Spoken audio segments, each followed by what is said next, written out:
nunca olvide tus promesas, que nunca olvide tus palabras, que Él lo crea, que no lo dude jamás. Tu palabra me dice: todo el que pide se le dará, y el que toque a la puerta se le abrirá. Todo es posible, todo es posible para ti, Señor. Aumenta mi fe, Señor, aumenta mi fe. Aumenta mi fe, Señor, aumenta mi fe. Aumenta mi fe, aumenta mi fe, aumenta mi fe, aumenta mi fe, aumenta mi fe, aumenta mi fe, aumenta mi fe, aumenta mi fe, Señor.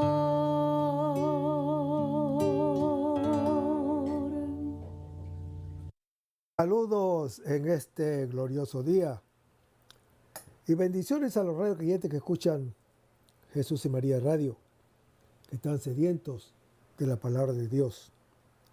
Les envía un saludo a su hermano Américo Tejada de la parroquia San Simón Stack San José, que está localizada en el Bronx y pertenece a la Arquidiócesis de Nueva York. Estamos aquí todos los lunes de 5 a 6 p.m. y los domingos de 5 a 6 p.m. hora de Nueva York. En este segmento de estudio bíblico titulado Crece en tu fe, estamos estudiando con ustedes, desde un punto de vista bíblico, un libro que se titula La Cena del Cordero, o sea, la Santa Misa, al que el autor le llama El cielo y la tierra. El autor y su esposa cuentan el largo viaje que los llevó de evangélicos calvinistas hasta la casa paterna de la Iglesia Católica. Nos cuentan que fue un camino erizado de dificultades, pero recorrido con gran coherencia y docilidad a la gracia de Dios, y cuyo motor era el amor a Jesucristo y a su palabra en las Sagradas Escrituras. El punto de inflexión del acercamiento del autor a la Iglesia Católica fue precisamente la Santa Misa, en la que descubrió brillar con nueva luz la Sagrada Escritura. En este libro, el autor usa el libro del Apocalipsis como referencia y aparece algunas claves litúrgicas que iluminan el sentido del último libro del Nuevo Testamento. El autor no pretende disolver los símbolos racionalizándolos, sino mostrar su verdadero sentido para que lleguen al corazón y a la vida de los creyentes. Pero antes vamos a comenzar con una oración y lo hacemos en el nombre del Padre, del Hijo y del Espíritu Santo. Señor, que todo lo que hagamos este día inicie con tu bendición y termine con tu ayuda. Que todo lo que digamos este día sea motivado por tu amor e inspirado por tu gracia. Que nuestras obras de este día reciban tu inspiración y perduren en tu paz. Todas estas cosas, Padre Celestial, te las pedimos en el dulce y poderoso nombre de tu Hijo Jesús, que vive y reina en unión del Espíritu Santo, quien es Dios, por los siglos de los siglos. Amén. Los créditos de estudios son dados al doctor Scott Hahn, a la Biblia de Jerusalén y a la hermana Evelyn Morán y su Ministerio de Música. A los hermanos y hermanas que viven en el Bronx, para invitarlos a nuestro ciclo de oración de la parroquia San Simón Stock San José, que está localizada en el 2191 Valentine Avenue, esquina calle 182, comenzando con la misa a las 7:30 p.m. todos los viernes por la noche.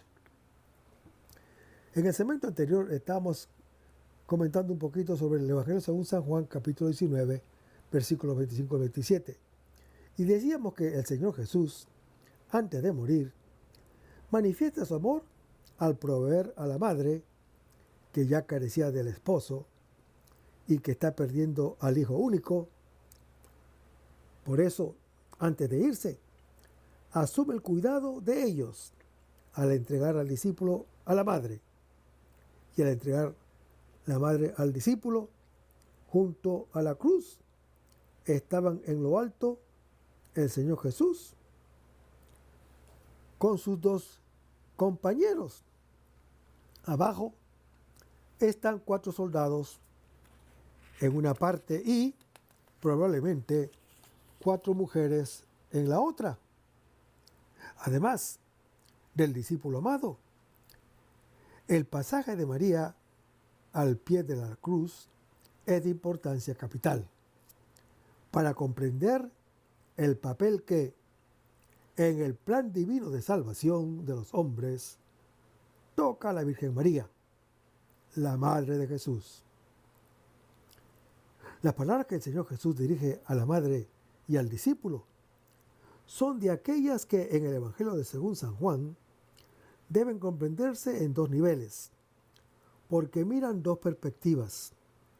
Son palabras que entrañan 2 sentidos homogéneos, uno llano, de superficie, fácilmente comprensible, y otro de profundidad, en el que principalmente se hallan las intenciones doctrinales del autor. Primero, veamos el sentido plano. El Señor Jesús, clavado en la cruz y a punto de morir, viendo que su madre queda sola, le confía con amor filial a los cuidados del discípulo que más quiere. Por eso, el evangelista Juan comenta, y desde aquella hora la recibió el discípulo en su casa. Segundo, veamos el sentido profundo. Este sentido, hermano y hermano que me escuchas, que es de mucha profundidad, es el que ocupa el primer lugar en las intenciones teológicas del evangelista Juan. Para comprender, hay que atender al análisis detenido de cada una de las palabras del relato y a los pasajes paralelos del mismo cuadro, del mismo cuarto evangelio. El Señor Jesús está en lo alto de la cruz. El Señor Jesús del Evangelio de San Juan da la impresión de ir guiando cada uno de los acontecimientos de su pasión. Desde allí contempla el cuadro de personas que lo acompañan. Son 5. Fija entonces su atención en 2 de ellas, en la madre y en el discípulo a quien ama. Es de advertir que el evangelista no escribe habiendo visto a su madre, sino simplemente a la madre. Y de nuevo escribe, dice a la madre.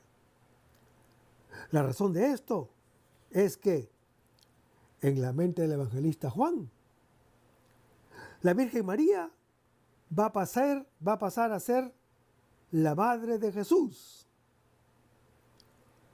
a la condición de ser la madre, en un sentido más amplio. Será la madre de todo discípulo y todo creyente, objeto del amor de Cristo. Cuando dice, mujer, he ahí a tu hijo.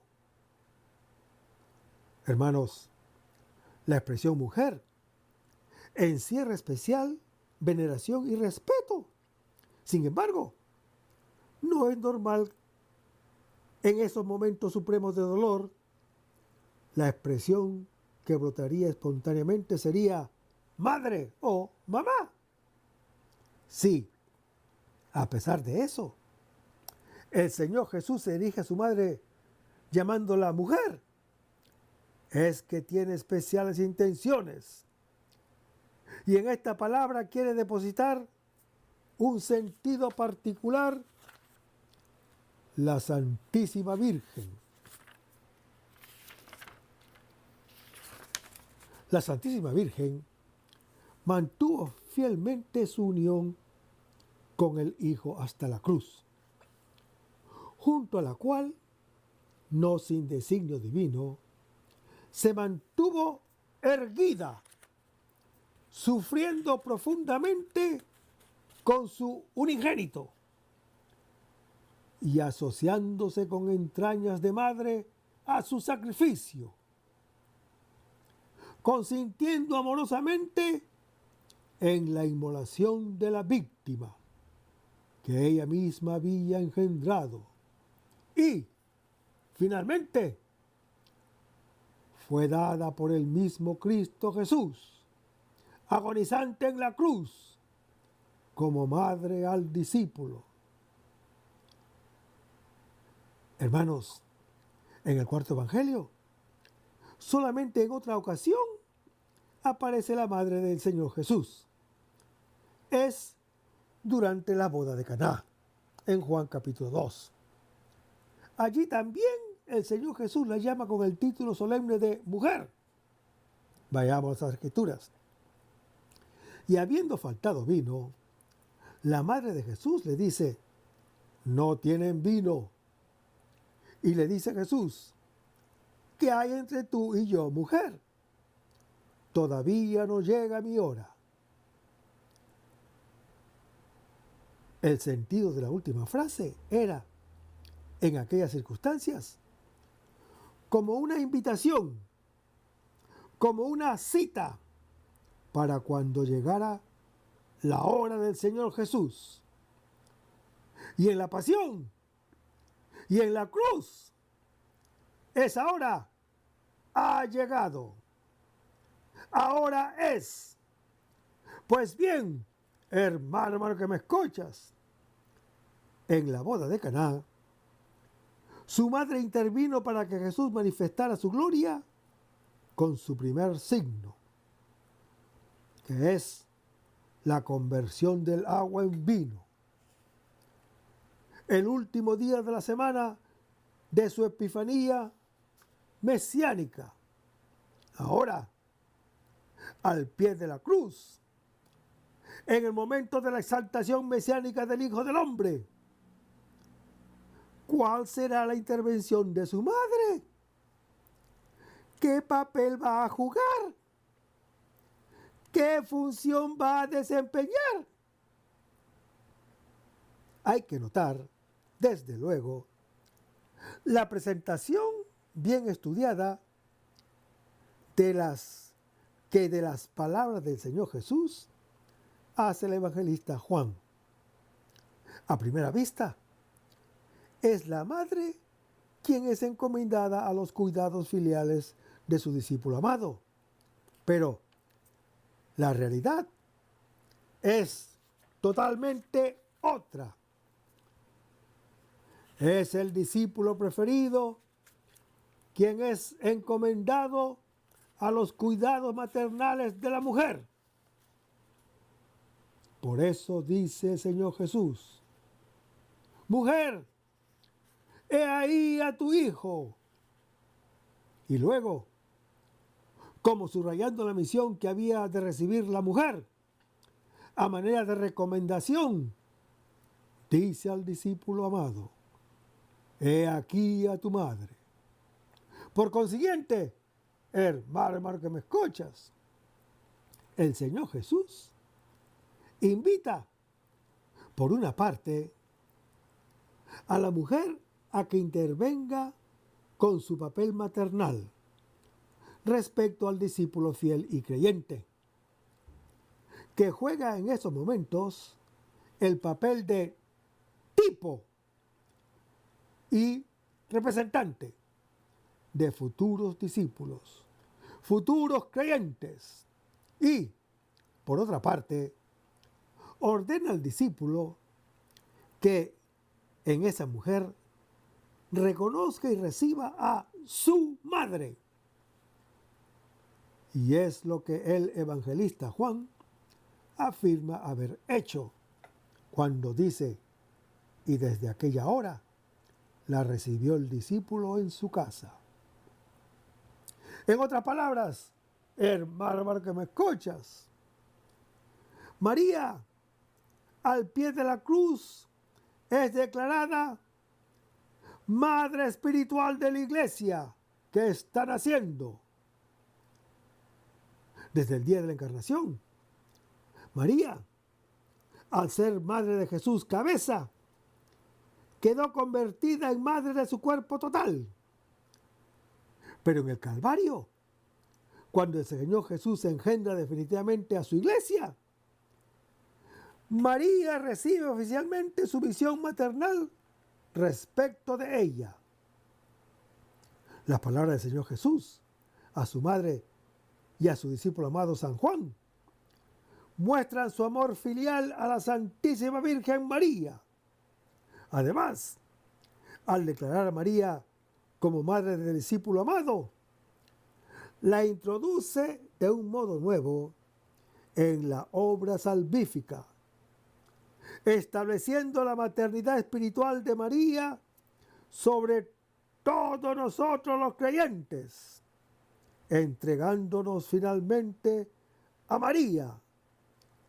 El creyente, como el apóstol San Juan, acoge entre sus cosas propias a la Madre de Cristo y la introduce en medio de todo el espacio de su vida interior, es decir, en su yo humano y cristiano.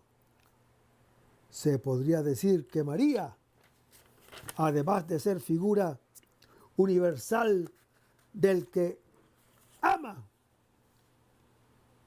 correlativa al discípulo, figura del que es amado, representa a Israel como mujer esposa del Señor Yahvé, que ahora se convierte en madre del Mesías y de su pueblo. Es al mismo tiempo cumplimiento de Israel y principio de la iglesia. Israel reconoce a la iglesia como su hija suya, y la iglesia reconoce a Israel como madre suya. Hay continuidad y unidad entre la antigua y la nueva alianza, entre la madre y el hijo. Son uno en el amor recíproco. El evangelista San Juan, que es el discípulo amado, testigo de lo que ha visto en la cruz, que será el primero en llegar al sepulcro vacío y creer, el que reconocerá desde la barca al resucitado. Él, a través de su evangelio, canta el amor del Hijo de Dios. También ese discípulo viene a ser una figura universal, complementaria a la madre. Representa todo el que es amado, desde el Hijo de Dios hasta la más pequeña de sus criaturas. Hermanos, en otra perspectiva teológica, María no es únicamente la madre del Señor Jesús, sino que es la mujer, es la compañera, es la ayuda que está con el Señor Jesús en el momento supremo en que salva al mundo. En este sentido, hermano que me escuchas, si el Señor Jesús es el nuevo hombre, María es la nueva mujer. Hermanos, en este pasaje, comprendido en profundidad, se puede percibir un eco y resonancia del capítulo 3 del Génesis. Resonancia que encuentra su apoyo evangélico en la siguiente reflexión para San Juan. durante la semana de la glorificación por la cruz, se jugó un drama decisivo en el que tomaron parte personajes tipos, presentados mediante títulos de significado simbólico, como el Hijo del Hombre en Juan capítulo 12, el príncipe de este mundo en Juan capítulo 14, la mujer o el discípulo a quien amaba en Juan capítulo 19. Pues bien, hermano que me escuchas, parece que este drama es la contrapartida del drama de los orígenes de la comunidad. Un combate se libra en el que el príncipe de este mundo, que es la antigua serpiente, será arrojado fuera, según Juan capítulo 12. El Hijo del Hombre, el hombre nuevo, el nuevo Adán, saldrá victorioso y atraerá a todos hacia sí, según lo anuncia Juan capítulo 16. En esta obra grandiosa está asociada una mujer que tiene misión de madre, una nueva Eva, principio de vida, y finalmente surgirá una nueva descendencia fiel, representada en el discípulo amado del Señor Jesús. Para el evangelista San Juan, en el momento en que el Señor Jesús está elevado de la tierra, atrayendo a todos hacia sí, un nuevo mundo está por comenzar. Una humanidad nueva está por nacer. Allí está Él, el hombre nuevo. Allí está ella, la nueva mujer. Ella recibe de labios del Hijo del Hombre su nueva misión. Será la madre del discípulo de Jesús. Esto es, hermano que me escuchas, de todo aquel a quien, siendo objeto de su amor, le comunique vida eterna. En otras palabras, hermano que me escuchas, este pasaje de Juan capítulo 19 fundamenta positivamente la doctrina según la cual la Virgen María, Madre del Señor Jesús, es a la vez Madre de la Iglesia, esto es, de la comunidad de todos los creyentes de todos los tiempos. Otros objetan que la mujer no puede ser María, porque la mujer del Apocalipsis tiene otra descendencia. Y la Iglesia enseña que María fue perpetuamente virgen. Pero la Sagrada Escritura utiliza a menudo el término descendencia, en griego esperma, para describir la descendencia espiritual de uno. Los hijos de María, su descendencia espiritual, son aquellos que guardan los mandamientos de Dios y mantienen el testimonio de Jesús, según lo anuncia Apocalipsis capítulo 12. Nosotros, los creyentes, somos la otra descendencia de María. Somos los hijos de María. Por consiguiente, hermano que me escuchas, el Apocalipsis presenta también a la Virgen María como la nueva Eva, madre de todos los vivientes. En el jardín de Edén, Dios prometió poner enemistad entre Satanás, la antigua serpiente, y Eva, y entre la semilla de Satanás y la semilla de ella, en Génesis capítulo 3. Ahora, en el Apocalipsis, vemos el clímax de esta enemistad. La semilla de la nueva mujer, María, es su Hijo, Jesucristo, que viene a derrotar a la serpiente. En hebreo, la misma palabra Nahash puede aplicarse tanto al dragón como a la serpiente. Esta es la abrumadora enseñanza de los padres de la Iglesia, doctores, santos y papas de la Iglesia, antiguos y modernos. Es la enseñanza del Catecismo de la Iglesia Católica en su numeral 1138. Debo indicar, nos dice el doctor Scott Hahn, sin embargo, que hoy en día no la mantienen muchos estudiosos bíblicos, pero los que no están de acuerdo son los que deben cargar con el peso de la prueba. El Papa San Pío X habló elocuentemente a favor de la tradición en su encíclica Andiemen Illum Laeticissimum.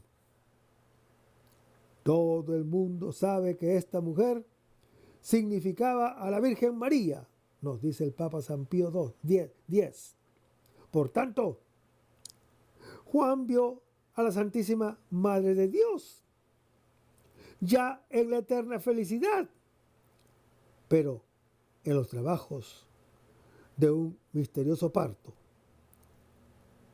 ¿Por qué partos? ¿De qué parto se trataba?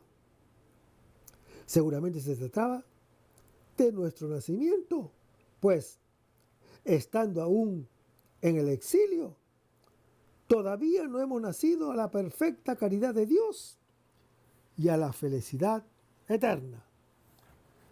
Pero vayamos a Apocalipsis capítulo 12, donde vemos que cuando Eva había pecado en el paraíso, dejándose seducir por la serpiente, es decir, por Satanás, que el Señor lo reprenda donde esté. Y cuando por el pecado de ella y de Adán nuestro primer padre, toda la humanidad había caído en las garras de ese dragón infernal. Entonces manifestó Dios su misericordia al prometer que esa esclavitud no iba a durar para siempre. Habría una lucha dura del hombre contra el mal, de la mujer contra la serpiente. Y por ayuda de Dios, el dragón sería vencido, pero no sin infligirnos primero golpes y mordeduras dolorosas. Dijo Dios en esa ocasión a la serpiente: pondré enemistad entre ti y la mujer, entre tu prole y la prole de ella. Ella te aplastará la cabeza, mientras tú acechas su calcañar. Lo dice en Génesis capítulo 3. Hermanos, este primer oráculo de salvación tiene una importancia capital. De hecho, toda la historia de salvación arranca de aquí. Así comprendes cómo también todo el Apocalipsis capítulo 12 que vamos a meditar no es otra cosa que una gran explicación de este oráculo de Génesis capítulo 13.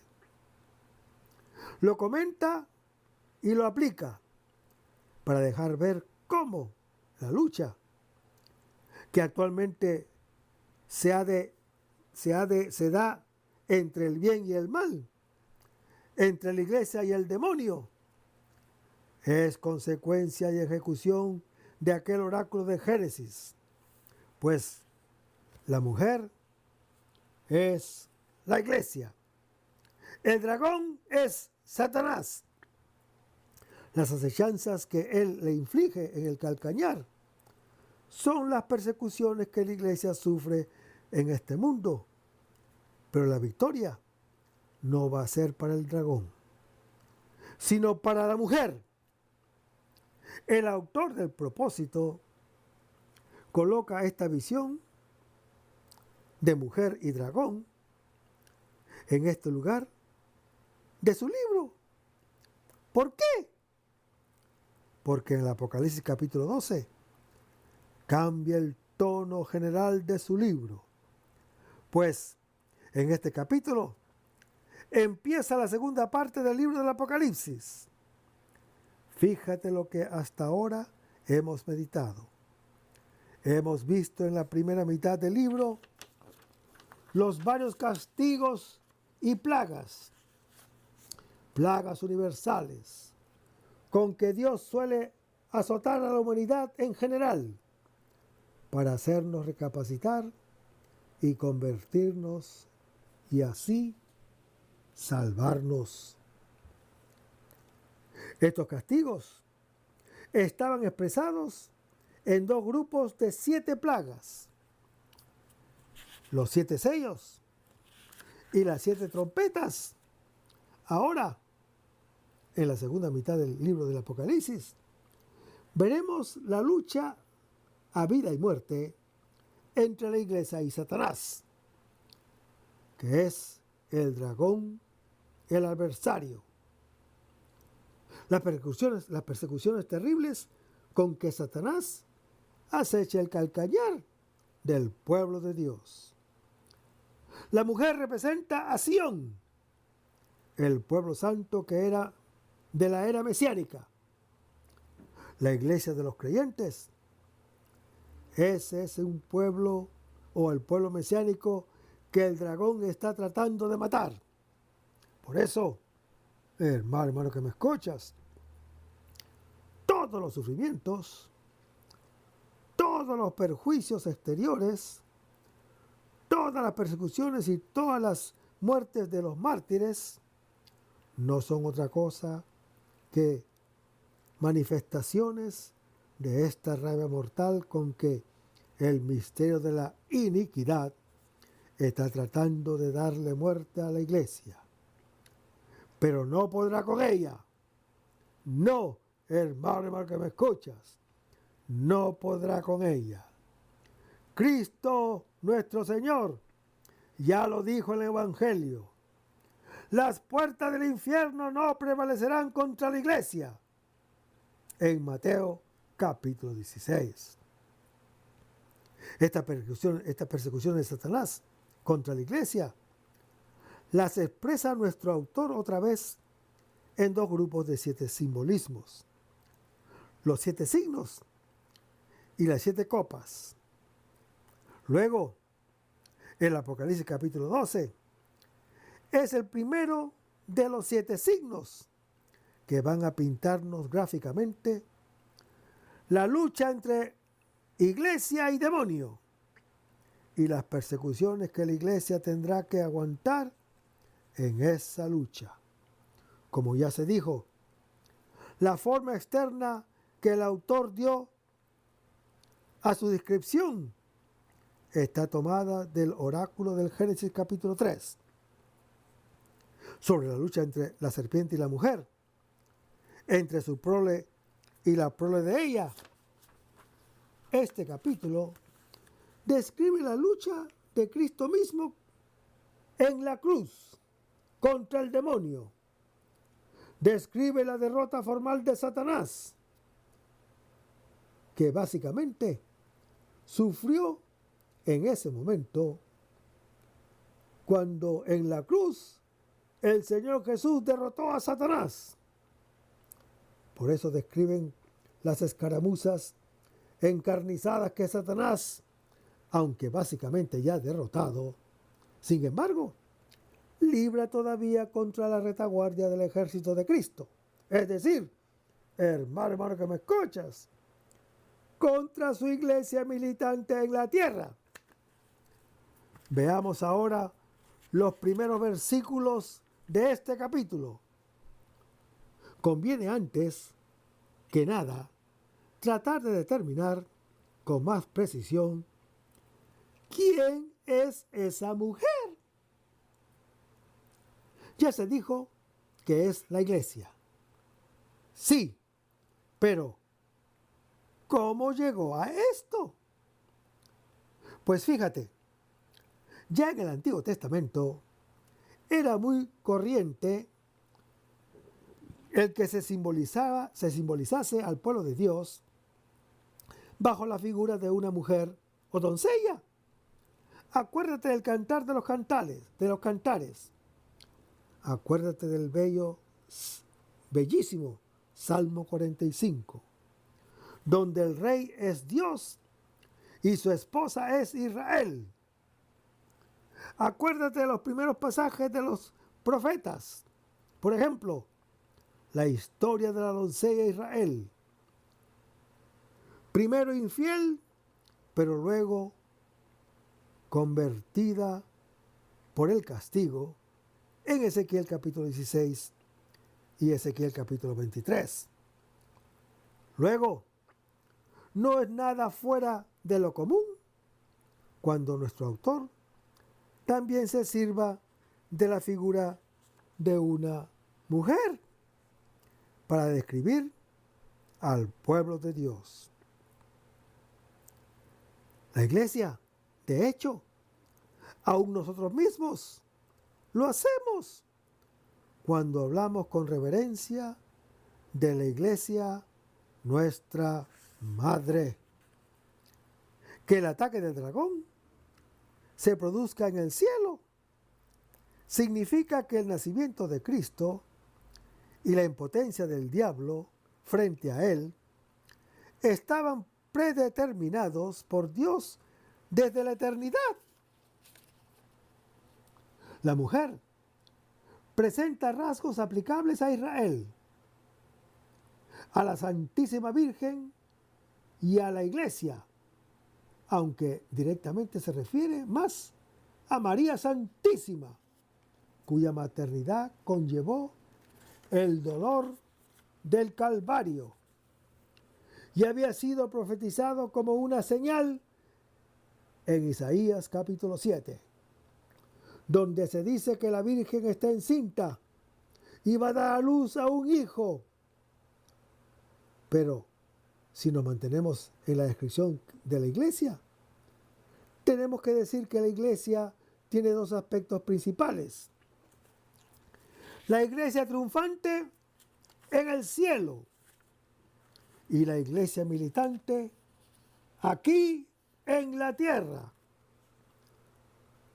Aquí el autor considera que la iglesia, bajo ambos aspectos, aunque principalmente como militante, todavía otros dos aspectos tiene la iglesia, pues como ella es el pueblo de Dios, por eso no solo existe en estos 20 siglos después de Cristo, sino también ha existido ya muchos siglos antes de su encarnación, como el pueblo escogido de Dios en la nación de Israel. Por eso, hermano que me escuchas, la misma iglesia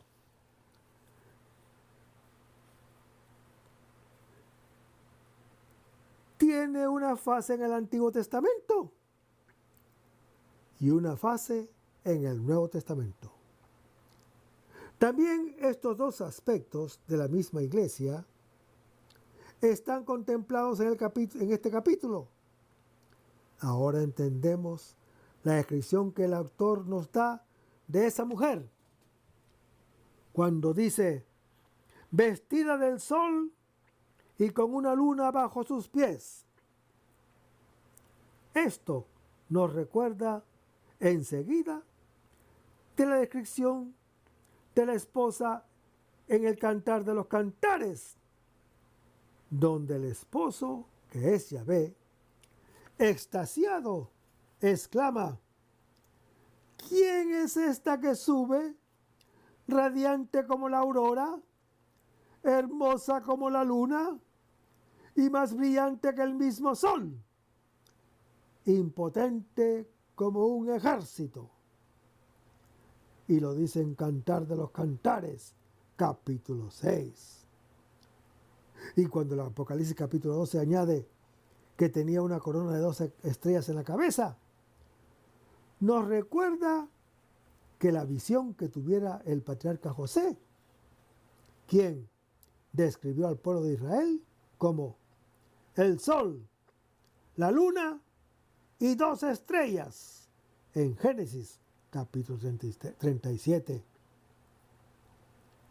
Esas 2 estrellas, hermano que me escuchas, simbolizan las 12 tribus del pueblo escogido del Antiguo Testamento y a la vez también los 12 apóstoles como representantes del nuevo pueblo de Dios del Nuevo Testamento.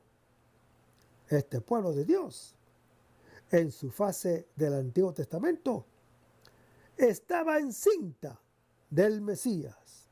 Es decir, hermano que me escuchas, tenía que orar mucho, tenía que creer mucho, tenía que aguantar mucho, tenía que esperar mucho, tenía que sufrir mucho, para así preparar y acelerar la venida del Salvador, nacido de este mismo pueblo.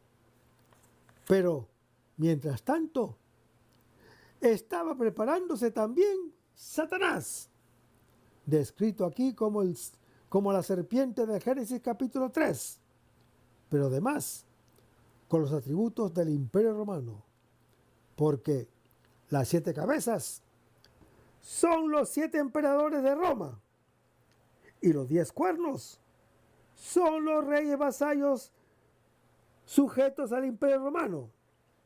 Por eso, hermano que me escuchas, cuando por fin nació el Mesías de en medio de Israel, Satanás le hizo un ataque a vida y muerte, procurando que sus cómplices judíos y romanos lo colgaran en la cruz para matarlo.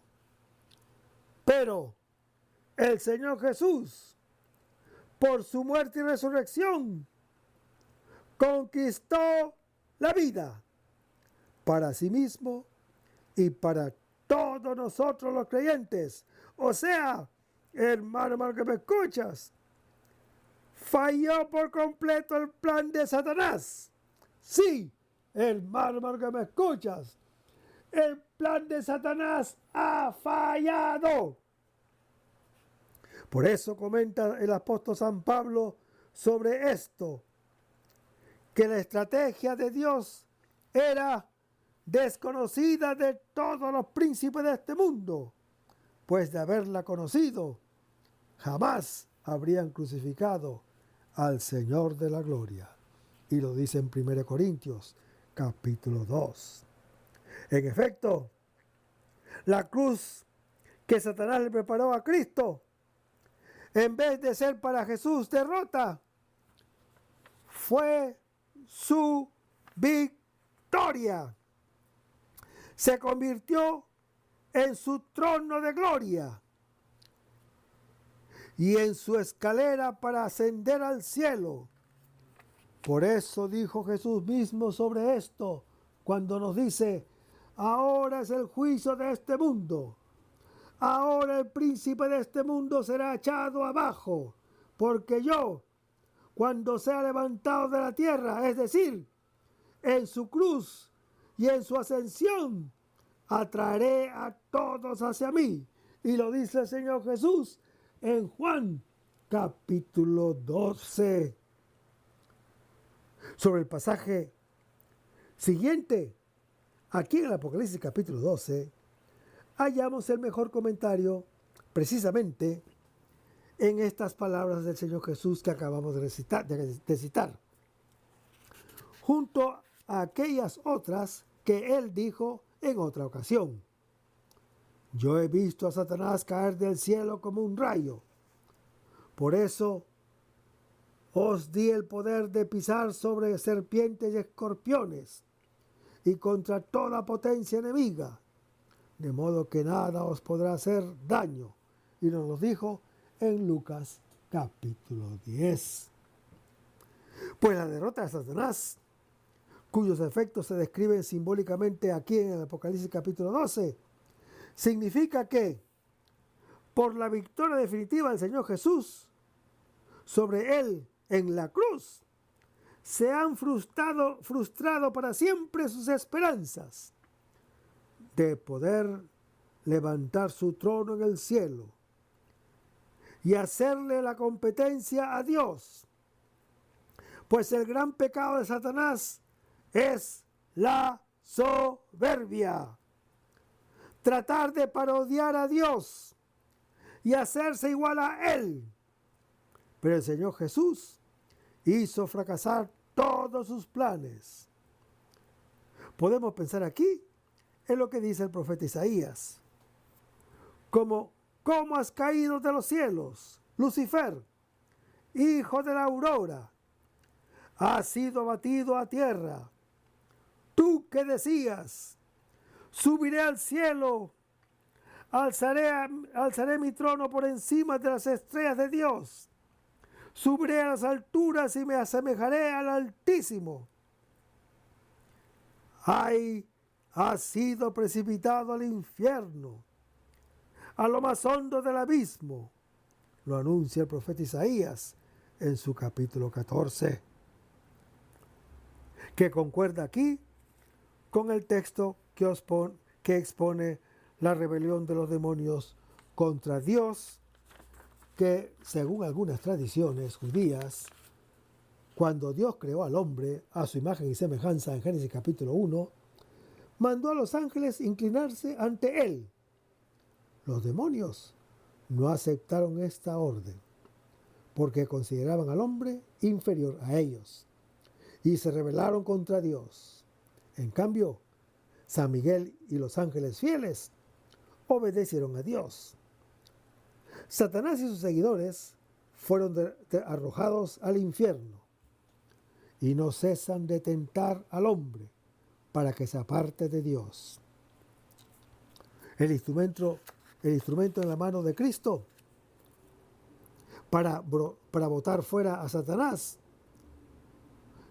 una vez que Jesús lo ha vencido definitivamente en la cruz, es Miguel con sus ángeles buenos. Este simbolismo está tomado del libro de Daniel, donde Miguel aparece también como el ejecutor simbólico del poder vencedor de Dios contra las potencias malignas en defensa del pueblo de Dios. Y lo pueden leer en Daniel capítulo 12. En este sentido, hermano que me escuchas, el arcángel San Miguel es el contrario de Satanás, pues el nombre Miguel significa ¿quién es igual a Dios? Para desmentir lo que Satanás pretendía alcanzar. De todos modos, no se trata aquí de una lucha de ángeles buenos contra malos antes del comienzo de la creación de este mundo, como la gente muchas veces piensa, sino se trata aquí de los efectos de la victoria de Cristo en la cruz contra Satanás. Pero, aunque Satanás ya no puede nada contra Jesús mismo, todavía tratará de hacerles todo el daño posible a sus seguidores y a sus creyentes, es decir, a nosotros, su iglesia militante en la tierra. Por eso, en este capítulo 12, se narra cómo Él dirige su saña contra nosotros los creyentes en la tierra. De hecho, es una lucha de dos frentes. Primero, pues, por una parte, ataca a la iglesia como tal, tratando de eliminarla en su totalidad. Pero aquí tiene que fracasar, pues el Señor Jesús dijo, las puertas del infierno no podrán contra ella. Y lo dijo en Mateo capítulo 16. Por eso, hermano que me escuchas, Este es el sentido de que cuando la serpiente causa un diluvio, cuando vomitó detrás de la mujer un raudal de aguas para arrastrarla, pero la tierra abrió su boca para tragar la corriente. O sea, por mucho que trate de extirpar la iglesia, en eso ha de fracasar necesariamente. El hijo varón que la mujer dio a luz es el Mesías. Esta imagen ya aparece en el Antiguo Testamento.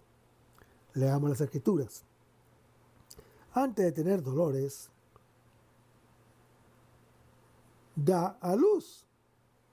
Antes de llegar el parto, dio a luz varón. En Isaías capítulo 16.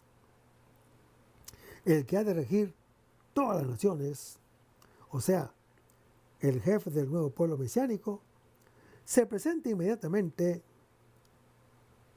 su triunfo final según el Salmo número 2, donde se lee: los machacarás con cetro de hierro, los pulverizarás como vasija de barro. Y es así como aquí abajo su pueblo mesiánico está protegido de la rabia de sus enemigos. La mujer que da a luz un hijo varón es imagen de la Virgen María, madre del Mesías y madre de la Iglesia, que, cumpliendo fielmente la voluntad del Padre, también ella es constituida madre por la palabra de Dios fielmente recibida. Mientras tanto, la mujer que es la Iglesia es llevada en alas de águila al desierto. Se reanuda el ataque contra la Iglesia sobre la tierra, que es el desierto, refugio de los perseguidos, como lo fue de Moisés en Éxodo capítulo 2.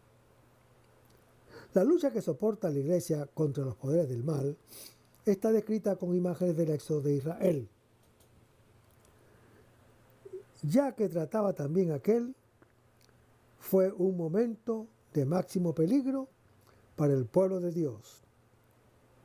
El Señor lo condujo por el desierto, en alas de águila, es decir, de forma extraordinaria, superior a las posibilidades humanas. Esto es, una reminiscencia de que Dios en el Antiguo Testamento, para proteger a su pueblo contra las hazañas del faraón, los había sacado de Egipto al desierto, donde los había alimentado durante años con el maná del cielo, cuando dijo: ya habéis visto lo que hice con los egipcios, y cómo a vosotros os he llevado sobre alas de águilas, y os he traído a mí.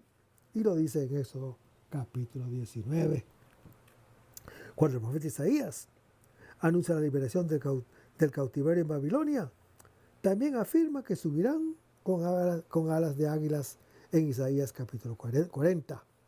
Esta imagen se aplica a la iglesia, pues actualmente la iglesia camina por el desierto, es decir, peregrina todavía, lejos de Dios en medio de las dificultades y tentaciones de este mundo, esperando un día llegar a la tierra de promisión. Como dice el apóstol San Pablo: mientras vivimos en la carpa de este cuerpo, nuestro cuerpo, caminamos lejos de Dios, pues peregrinamos en la fe, no en la visión. Y lo dice en 2 Corintios capítulo 5. Durante este peregrinaje de la iglesia, como Israel en el desierto, es alimentada por Dios con el maná o pan del cielo. Es decir, es fortalecida con el cuerpo del mismo Señor Jesús, según Jesús mismo nos dijo: yo soy el pan de la vida. Vuestros antepasados comieron el maná del desierto y murieron, pero este es el pan que baja del cielo, para que lo coman y no mueran. Y nos lo dijo en Juan capítulo 6. Y el resto, hermano que me escuchas, lo vamos a ver en el próximo segmento. Manténganse en sintonía. Vamos a pedirnos con una oración. Lo hacemos en nombre del Padre, del Hijo y del Espíritu Santo. Señor Jesús, ayúdanos a conservar el fervor espiritual. Danos y confortar la alegría de evangelizar, incluso cuando hay que sembrarte lágrimas, como Juan el Bautista, como lo hicieron los apóstoles Pedro y Pablo y los otros apóstoles, y también esa gran multitud de evangelizadores que se han sucedido a lo largo de la historia de la Iglesia Católica, con un ímpetu interior que nada ni nadie sea capaz de extinguir. Señor Jesús, que sea esta la mayor alegría de nuestras vidas entregadas al Evangelio, y ojalá que el mundo actual pueda así recibir la buena nueva de tu Evangelio, porque tenemos la tarea de anunciar el reino de Dios y de implantar tu iglesia en este mundo que todavía no te conocen. Todas estas cosas, Padre Celestial, te las pedimos en el dulce y poderoso nombre de Hijo Jesús, que vive y reina en unión del Espíritu Santo, quien es Dios, por los siglos de los siglos. Amén. Hasta el próximo segmento. Que el Señor nos bendiga.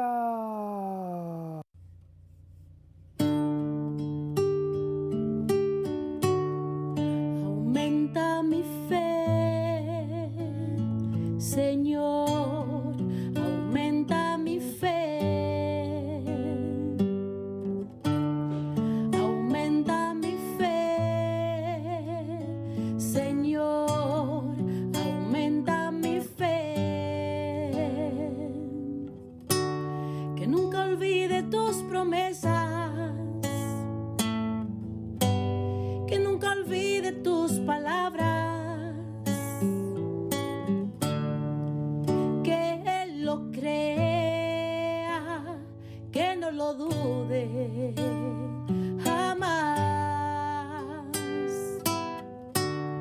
Tu palabra me dice: todo el que pide se le dará, y el que toque a la puerta se le abrirá.